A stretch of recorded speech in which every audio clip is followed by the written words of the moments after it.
కేటీఆర్ని అరెస్ట్ చేస్తారా? అరెస్ట్ మీదనే ఎట్లాంటి స్టే లేదు.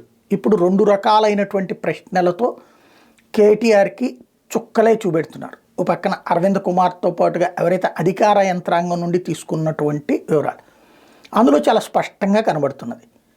నిబంధనలు ఏమీ పాటించలేదు. సాధారణంగా ముందుగా అర్జెంటుగా అనుకుంటే దానికి జీవో ఇవ్వటం, ఆ జీవోని క్యాబినెట్ అప్రూవల్ చేయడం, ఆ తర్వాత అసెంబ్లీలో ఓకే చేయడం అనేది జరగాలి. అట్లాంటిది ఏ ప్రొసీజరు ఫాలో కాలేదు. ముందే డబ్బులు రిలీజ్ చేసేశారు. ఆ తర్వాత డబ్బులు ఏది దానికి ఏమన్నారు, ఈ ముందుగా నిర్వహించడం కోసం ఫార్ములా రేస్ అన్నారు. పోనీ అయిపోయిన తర్వాత డబ్బులు రిలీజ్ చేసేటప్పుడన్నా అట్లాంటిది తీసుకోవాలి కదా పర్మిషను. అప్పుడు కూడా ఎందుకు తీసుకోలేదు? అధికారులేమో మాకేం సంబంధం లేదు, కేటీఆర్ గారు చెప్పినారు కాబట్టి మేము చేయక తప్పలేదు అని చెప్పారు. వాళ్ళని అడగాల్సింది అడిగారు, మీరు కేటీఆర్ చెప్తే ఏమైనా చేసేస్తారా, మీ వృత్తికి అదా మీకు సంబంధం లేదా అన్నట్టు.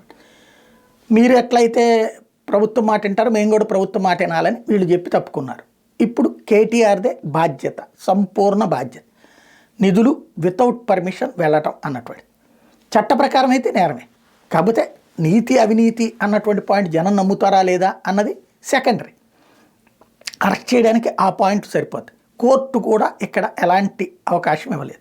ఈ నేపథ్యంలో దాన్ని అదేదో చిన్న కేసు అన్నటువంటి కోణంలో ఆల్రెడీ కేటీఆర్ మాట్లాడినా అది పెద్ద కేసుగానే కోర్టు భావించిన నేపథ్యంలో ఇప్పుడు ప్రశ్నలు పూర్తయ్యాక అరెస్ట్ చేస్తారా?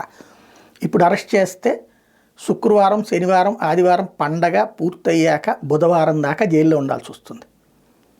అలాంటిది ఏదైనా ప్రయత్నం జరుగుతుందా చూడాలి.